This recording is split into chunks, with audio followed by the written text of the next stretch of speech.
Unforgettable stories out of Western Jamaica from the scrapbooks of Adrian Freighter. In the era in which Seba dominated Western Jamaica and Jamaica's football, the team produced a number of dominant players. Off the bat, the names that would readily come to mind are those of Paul Teagat Davis, Carlton Collie Coolfoot Clark, Casman Jasper Williams, Nathaniel English, Chadrick and Hector Wright, and Ezra Green, among others. However, the two players who probably will be best remembered are Alton Noah Sterling and his midfield partner Allan Ply Latty. While Sterling was robust, powerful and intimidating, Latty was slender but very deft in his movement and was a master at precision passing. Together, the two dreadlock Rastafarians were the most feared midfield duo in the country. In this edition of Lest You Forget, I will be looking at Latty, that master in midfield. Unlike most players who have attained stardom, Latty was unassuming, quiet, and at times seemingly unflustered regardless of the opposition that was before him. While Sterling was perhaps the most gifted of the two when they patrolled the Seba United midfield, which was much feared across the length and breadth of Jamaica, it was Latty's vision which often captivated the fans. He was a master at reading the game, and he was like a laser when it came to intercepting passes. Additionally, he had the ability to hold off 2 or 3 defenders to create space for his teammates. He was also very good at shielding the ball, and when he felt like he regularly popped a salad or two. Like Sterling, Latty developed and found his game while attending senior school, now St. James High School. Being a product of North Gully, he was among the youngsters who witnessed the birth of Seba United, which was originally called Beacon, and yearned to get big enough so that they could start playing for the team. By the time he turned 18, Latty was an established name in St. James football, representing Seba United and also the St. James Under-19 team.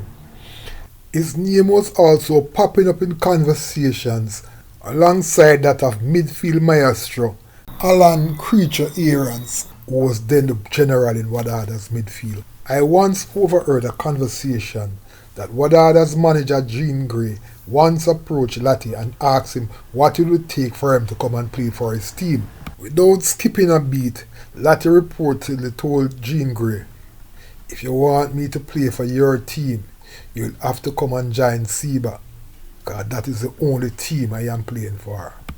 After Seba United became the first royal team to be crowned Craveney NPL champions in the 1986-87 season, there was rarely a conversation where the name Alton Sterling was called that Latty was not also mentioned. It was as if they were twins on the football field. In one memorable bit of radio commentary of a game in which Seba was playing, following a slick exchange of passes between Noah and Latty, veteran commentator Ed Barnes reportedly said, "Oh, what a dreaded combination," as the two dreadlocked Rastafarians unleashed their magic in midfield. However, when Noah was called up for the national team and Latty was left out, former St. James FA President Westmore Thomas would have none of it and demanded that Latty be included in the Jamaica team for a game against Cuba at Jarrett Park. Thomas got his wish and Latty was selected belatedly, joining the growing list of Montegonians who were being selected for the national team. For the second game against Cuba, which was being played in Kingston, Latty was again left out. And again, Westmore Thomas demanded that he be included, and he got his way. However, Latty was not too keen on making the trip to Kingston and told Thomas so. In addition, he said that he had a boat business that he was running that he did not want to leave at that time. But Thomas insisted that Latty should go and told him, "Okay, if you don't want to travel up by road, I will fly you up for the game and fly you down after the game." So Thomas booked Latty on a Trans-Jamaica flight and he flew up to Kingston for the game and then flew home to Montego Bay after the game. I am not sure how many games Latty played for Jamaica and for how long he played for Jamaica. However, I don't think he was too keen on playing for Jamaica or for any other team for that matter. As far as I am concerned, I believe Latty's heart and soul was at Seba, and that was where he wanted it to be.